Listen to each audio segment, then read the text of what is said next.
গিন্নি, আমি চুলটা একটু কেটে আসি। কি বললে? চুল কাটতে যাচ্ছ? আহা, মুখে নেই গোঁফ দাড়ি, মাথা ভর্তি টাকের হাঁড়ি, ঘাড়ের নিচে বাবরি চুল, নাড়ালে দোলে দুল দুল। সেটা আবার কাটতে যাচ্ছে। আহা, একটা শুভ কাজে যাবার সময় টাক নিয়ে টিপ্পনি কেটো না তো।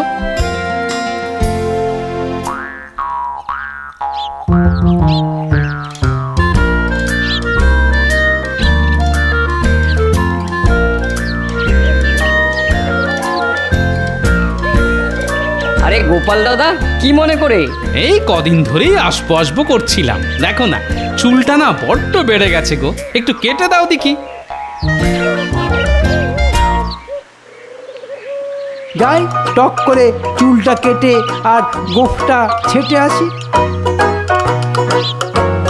কৈলাস, আমার চুলটা একটু কেটে দে দেখি। এই তো গোপাল দাদার হয়ে গেছে, এবার আপনারটা ধরবো। বাহ, চমৎকার হয়েছে। সত্যি তোমার হাতের কি গুণ গো, হ্যাঁ? বয়সটা যেন 10 বছর কমে গেল। তাহলে আসি ভাই।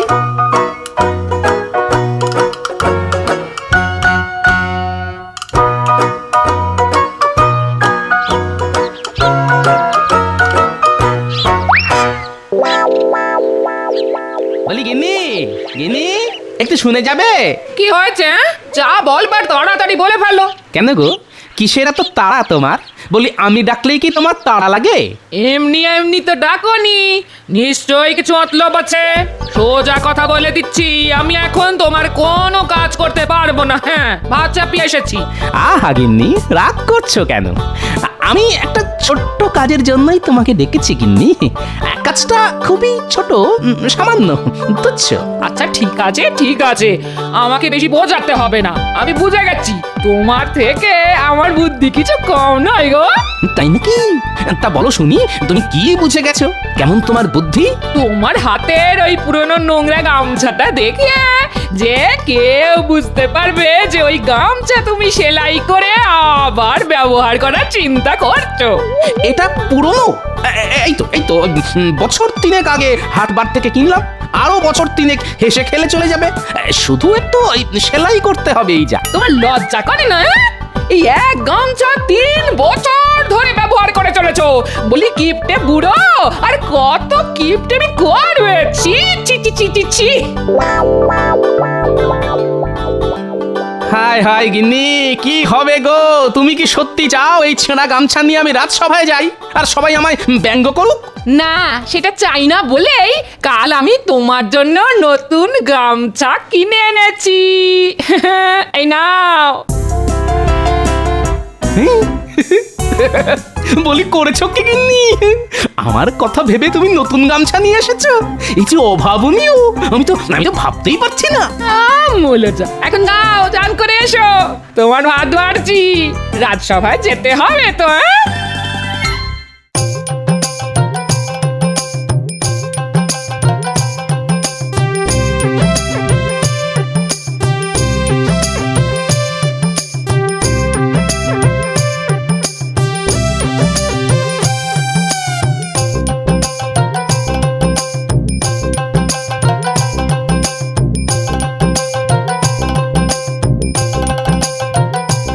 এই দেখুন মহারাজ, এটি আমার গিন্নি আমাকে উপহার দিয়েছে।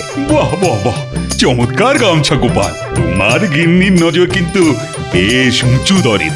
ঠিক বলেছেন মহারাজ, এটি অত্যন্ত উন্নত মানের গামছা, এর কাপড়ও খুব ভালো। মহারাজ, সত্যি এর থেকে আর ভালো উদ্ভাবনীয় আবিষ্কার হয় না। কি সাংঘাতিক!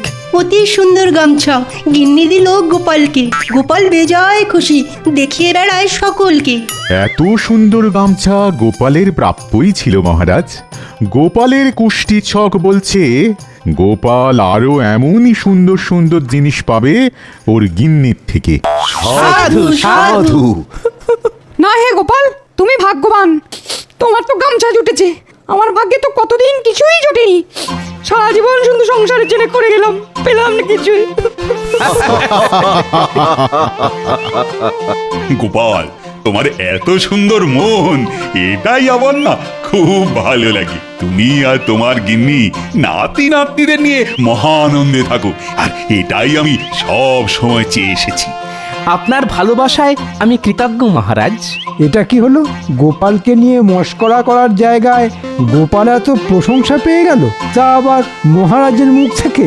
দাঁড়াও, আমিও কাল দেখাচ্ছি কি করে দারুণ প্রশংসা আদায় করে নিতে হয়। গোপাল কাল গামছা দেখালো, আর আমি এই ভীষণ সুন্দর রূপোতে বাঁধানো লাঠি মহারাজকে দেখিয়ে সবার প্রশংসা আদায় করে নেব। একা গোপাল খালি প্রশংসা পাবে, তা কি করে হয়?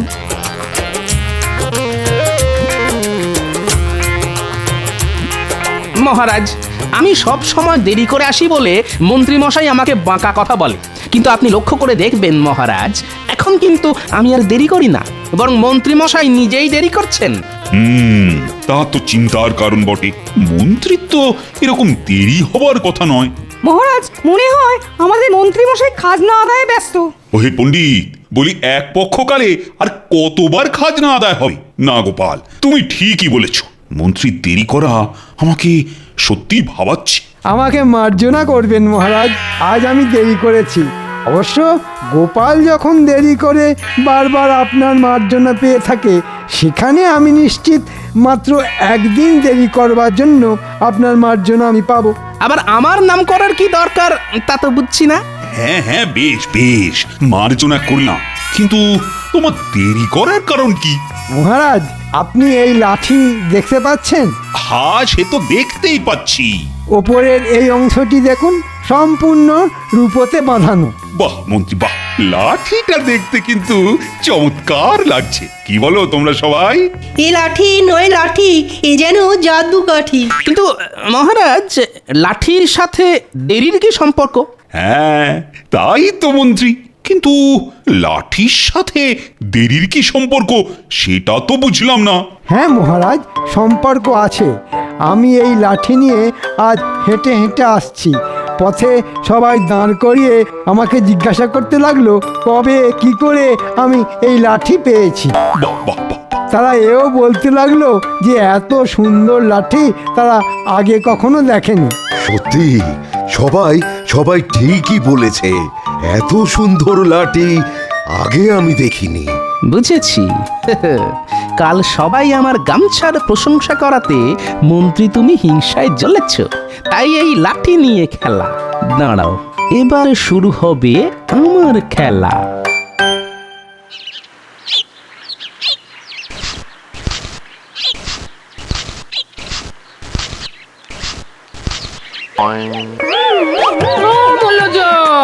বলি কি ভীমরতি ধরলো? বুড়ো বয়সে হাতে গোলাপ ফুল নিয়ে চললে কোথায়? কোথায় আবার? যাচ্ছি রাজসভায়। মহারাজকে এই গোলাপ ফুল উপহার দেব। মহারাজকে গোলাপ ফুল দেবে? কেন? মহারাজের বাগানে কি গোলাপ ফুল ফুটছে না? নাকি তুমি আর ভাড়ামি করতে পারছো না বলে তোমাকে মালির কাজ দিয়েছে? আহা, তা কেন হবে গো? কি যে বলো, তোর মাথাটা না একদম খারাপ হয়ে গেছে। কি জানি বাবু, তোমাকে আগে কখনো এরকম ফুল হাতে তো দেখিনি, তাই। আচ্ছা আচ্ছা আচ্ছা, কথা কাটাকাটি বন্ধ করো তো, এখন আর বক বক করার সময় নেই, আমি চললাম। মন্ত্রী, তুমি আজ জব্দ। আমি বেশ বুঝতে পারছি তুমি আমাকে হিংসা করছো, আর তাই একখানা লাঠি নিয়ে এসেছো। তুমি তো জানো না, একটা লাঠির থেকে ফুলের জোর অনেক বেশি।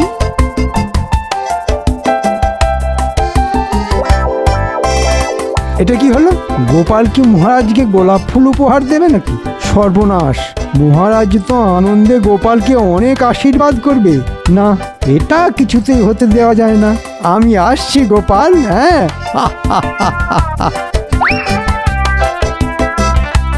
মহারাজ, এই গোলাপ ফুলটি আপনার জন্য। করেছো কি গোপাল? আহা, কি চমৎকার ফুল! এত সুন্দর ফুল অন্য কোথাও নয়, আমার বাগানেই যেন শোভা পায়। দেখেছো সবাই, গোপাল আমাকে কত ভালোবাসে। ঠিক বলেছেন মহারাজ, গোপালের আপনার প্রতি ভালোবাসার কোনো তুলনাই হয় না। আহা এই সুগন্ধি গোলাপের গন্ধে মনটা একেবারে জুড়িয়ে গেল। আর আমার আস্ত টব শুদ্ধ গোলাপ গাছের গন্ধে আপনার প্রাণ জুড়িয়ে যাবে মহারাজ। হ্যাঁ, গোলাপ গাছের কোনো গন্ধ হয় না মন্ত্রী মশাই, গন্ধটি আসে ফুল থেকে। ঠিক গোপাল ঠিক। দেখুন মহারাজ, এই গাছে কত গোলাপ ফুটে রয়েছে, এতে গোপালের ওই গোলাপ ফুলের থেকে গন্ধ আরো বেশি। আপনার জন্য এনেছি মহারাজ। বেশ মন্ত্রী বেশ, তুমি দেখছি আমাকে খুব ভালোবাসো, গোপালের থেকেও বেশি ভালোবাসো, আমি বেশ বুঝতে পারছি। কি ভয়ঙ্কর হিংসা! নিশ্চয়ই আমাকে পথে গোলাপ ফুল হাতে হাঁটতে দেখেছিল। ঠিক আছে,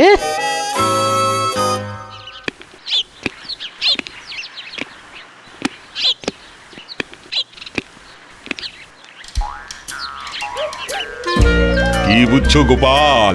আপনি যথেষ্ট বিচক্ষণ মহারাজ, আপনি সবই বুঝতে পারছেন। প্রথমে লাঠি, তারপর টব শুদ্ধ ফুল গাছ, যা যা তুমি করছো আমার মন্ত্রীও ঠিক তাই তাই করে চলেছে। মন্ত্রী আমাকে কোনোদিনই পছন্দ করে না, সে তো আপনি ভালো করেই জানেন মহারাজ, কিন্তু এখন দেখছি হিংসার মাত্রাটা খুবই বেশি। তা আর কি করা যাবে, এইভাবেই চলুক। না মহারাজ, আমার অনুরোধ যদি আপনি রাখেন তাহলে মন্ত্রীকে আমি জব্দ করতে পারি। তা কিরকম জব্দ? মহারাজ, আপনাকে একটু অভিনয় করতে হবে। অভিনয়? তা কিরকম শুনি? আমি আপনাকে আমার জন্য একটা প্রাসাদ বানিয়ে দেবার অনুরোধ করব। সে কি গোপাল, একটা পুরো প্রাসাদ তোমার চাই? কই আগে কোনোদিন বলনি তো। না মহারাজ, আগে বলিনি, জানি আপনি না বলবেন, কিন্তু আমি যদি নবাবকে একটি প্রাসাদ আমার জন্য বানিয়ে দিতে বলি। তুমি কি বলছো না গোপাল, আমি কিছুই বুঝতে পারছি না। নবাব তোমাকে প্রাসাদ বানিয়ে দেবে? হ্যাঁ মহারাজ, এবং আপনি তাতে সম্মতি দেবেন, এটাই অভিনয়। আমি আপনার কাছে চাইবো, তাতে আপনি না বলবেন, কিন্তু নবাবের কাছে চাইতে যেতে পারি কি না এই প্রশ্নের উত্তরে আপনি সম্মতি দেবেন। আমার না কিরকম সব গুলিয়ে যাচ্ছে। আপনাকে শুধু এইটুকুই আমার জন্য করতে হবে মহারাজ।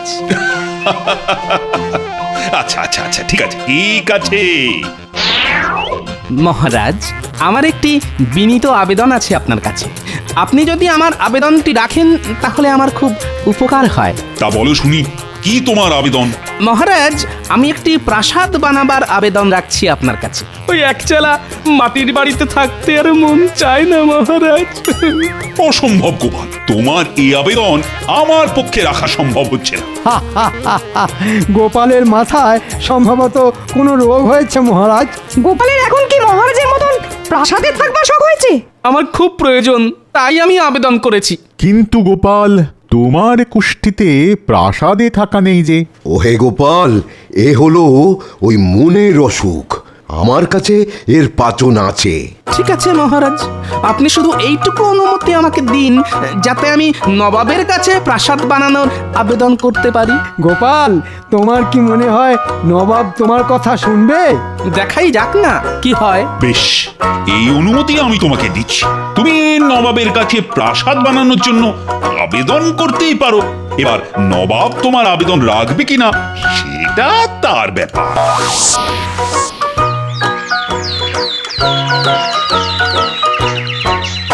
চললাম গিন্নি, একটু দেখে শুনে থেকো কদিন। চললে মানে কোথায় যাচ্ছ? যাই একটু হাওয়া বদল করে আসি। দেখো দেখো দেখো, এই সকাল সকাল এইরকম হেঁয়ালি আমার একদম ভাল লাগছে না। আরে বাবা, নবাবের কাছে যাচ্ছি। হ্যাঁ, নবাবের কাছে? মানে সেই মুর্শিদাবাদ? নবাবকে একটি প্রাসাদ আমার জন্য বানিয়ে দিতে বলি। বলি তোমার মাথাটা কি একদম খারাপ হয়ে গেল গো? এবার নবাব যখন ক্যাক করে ধরবে না তখন বুঝবে কে যে কাকে ধরবে সেটা ঠিক সময়ে জানতে পারবে।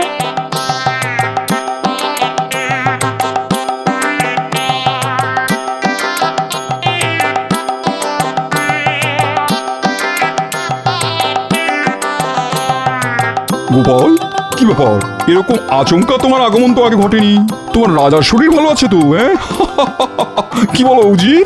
আগে হ্যাঁ জাহাপনা, গোপাল নিশ্চয়ই কোনো আবেদন নিয়ে এসেছে। আবেদন?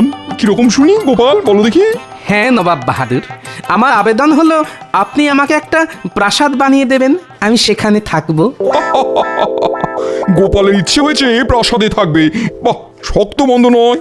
তা কৃষ্ণচন্দ্র তোমাকে অনুমতি দিয়েছে গোপাল? হ্যাঁ হুজুর, আমি মহারাজের অনুমতি নিয়েই এসেছি। বেশ বেশ বেশ, আমি তোমাকে প্রাসাদ বানিয়ে দেবো, কিন্তু একটা শর্তে। শর্ত? হ্যাঁ শর্ত, সেই প্রাসাদ বানানোর খরচা তোমাকে কিন্তু সুদে আসলে দিতে হবে। একেবারে দিতে পারবে না জানি, তাই প্রতি মাসে মাসে দিতে হবে। বলো রাজি? রাজি হুজুর, রাজি রাজি। তবে প্রতি মাসে ঠিক কত মূল্য দিতে হবে সেটা বললে খুব ভালো হয়। খাজাঞ্চি, মূল্যের পরিমাণ কত হতে পারে? আগে মানে হুজুর, গোপাল যদি প্রতি মাসে মাসে দেয় তাহলে 1 মাসের মূল্য হবে 300 মোহর। হ্যাঁ। কি গোপাল, পারবে? নবাব বাহাদুর, প্রাসাদ বানানো শেষ হবার ঠিক 6 মাস পর থেকে আমি দিতে পারবো। আগে কিছু টাকা পয়সা জমিয়ে নিই, প্রতিদিন 10 মোহর করে মাসে 300 মোহর দিতে পারবো। 6 মাস? কিন্তু এই 6 মাস কি হবে? চিন্তা করবেন না নবাব সাহেব, এই 6 মাস আমি আপনার হয়েই কাজ করব, অন্য কোথাও যাব না। বাবা বাবা, এই তো সুযোগ, এই হাতছাড়া করা যাবে না। গোপালের বুদ্ধি এবার থেকে আমার হয়েই কাজ করবে। বেশ, তোমার প্রস্তাবে আমি খুশি, তুমি আমার হয়েই কাজ করবে। হ্যাঁ মন্ত্রী, এবার তুমি জব্দ হবে।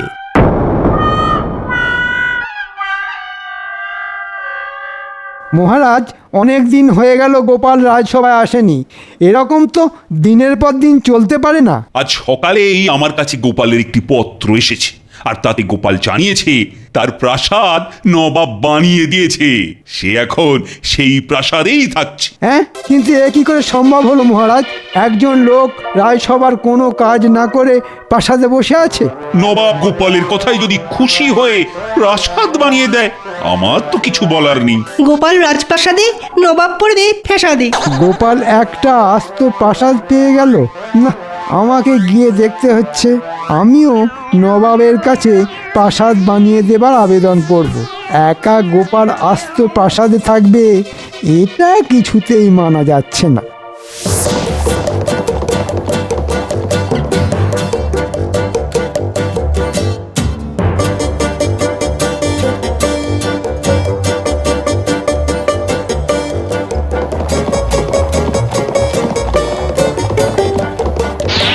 চমৎকার, আরাম করে বসে আছো। কি মনে হচ্ছে নিজেকে মহারাজ? মন্ত্রী মশাই যে, না আমি মহারাজ হতে যাব কেন, আমি তো গোপাল, গোপাল ভাঁড়। রাজসভায় না এসে এখানে প্রাসাদে বসবাস করা হচ্ছে, তা কিভাবে এলো এই প্রাসাদ শুনি? কিভাবে এলো সে তো অনেক কথা, তবে এটুকুই বলতে পারি সবই নবাবের করুণা। আমি এখন নবাবের সভা অলঙ্কৃত করছি। ঠিক আছে, তাহলে আমি চললাম নবাবের কাছে।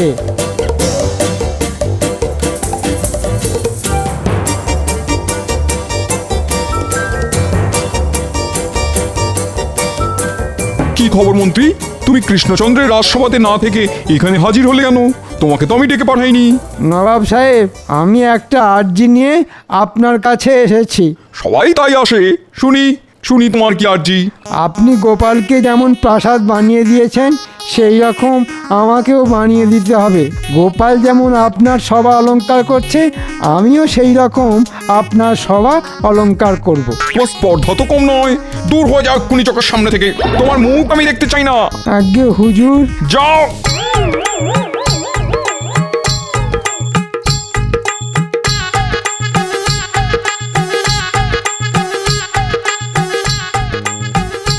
কি মন্ত্রী মশাই, নবাব আপনাকে প্রাসাদ দিল না? নিজে এখন প্রাসাদ পেয়ে অনেক বড় বীর হনুমান হয়ে গেছো। তবে শুনে রেখো, আমি কিন্তু কৃষ্ণনগরের মন্ত্রী, আর তুমি একটা ভাঁড়। আমার আপনার মতো অত হিংসা অহংকার নেই মন্ত্রী মশাই, আমি এক কথায় এই প্রাসাদ মুক্ত হস্তে দান করে দিতে পারি। বাবা, তাই নাকি? তা এতই যখন দরদ, তাহলে আমাকে দাও না দেখি, তুমি কত বড় দাতা। বাহ, এই তো সুযোগ। দাঁড়ান মন্ত্রী মশাই, আমি নিচে আসছি।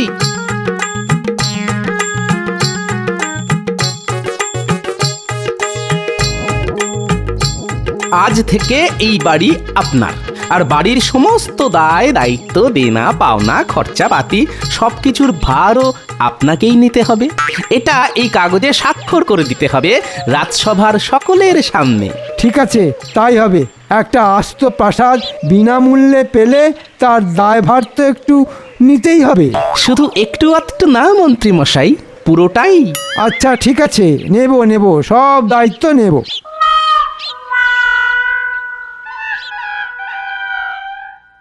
তাহলে মহারাজ, আজ থেকে গোপালের প্রাসাদ আমার হয়ে গেল। হ্যাঁ, সে তো হলোই। তার সাথে ওই প্রাসাদের সব দায়ভার খরচপাতি সবই আপনার। এই প্রাসাদ এখন আমার।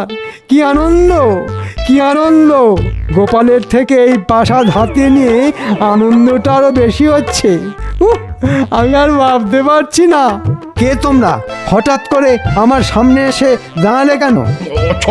আপনি কি এই গোপাল ভাঁড়ের থেকে এই প্রাসাদটা কিনে নিয়েছেন? গোপাল আমাকে এই প্রাসাদ দান করে দিয়েছে। আমি এখন এই প্রাসাদের সর্বেসর্বা, বুঝলে? তাহলে তোমাকেই টাকা দিতে হবে। মানে কিসের টাকা? এই যে শুনুন, পুরো 1 মাস কেটে গেছে। প্রতিদিন 10 মোহর মানে 1 মাসে 300 মোহর তোমাকে এক্ষুনি দিতে হবে, বুঝেছো? এক্ষুনি দিতে হবে। আজ মাসের শেষ দিন, এক্ষুনি 300 মোহর চাই। কই, গোপাল তো এসব কিছু বলেনি। আপনি চুক্তিপত্র স্বাক্ষর করেছেন। এই বাড়ির সমস্ত দায়ভার পাওনার দায়িত্ব আপনার, তাই টাকা আপনাকে দিতেই হবে, দিতেই হবে। আমি কোথা থেকে দেব? আমার মাইনেই তো 100 মোহর। আমি এসব দিতে পারবো না। পারবি না বলছি? একে কি করা যায় বলতো? কি আবার? কি আবার? নবাবের কাছে নিয়ে যেতে হবে, সেখানে বিচার হবে। পাওনা না মেটালে ওই কারাদণ্ড হবে। ওরে বাবা গো, ও বাবা গো, আমার সর্বনাশ, আমার সর্বনাশ কি হলো গো? আমি গোপালের প্রাসাদ নিয়ে কি ফ্যাসাদে বললাম গো? আমি গোপালের প্রাসাদ নিয়ে কি বললাম গো?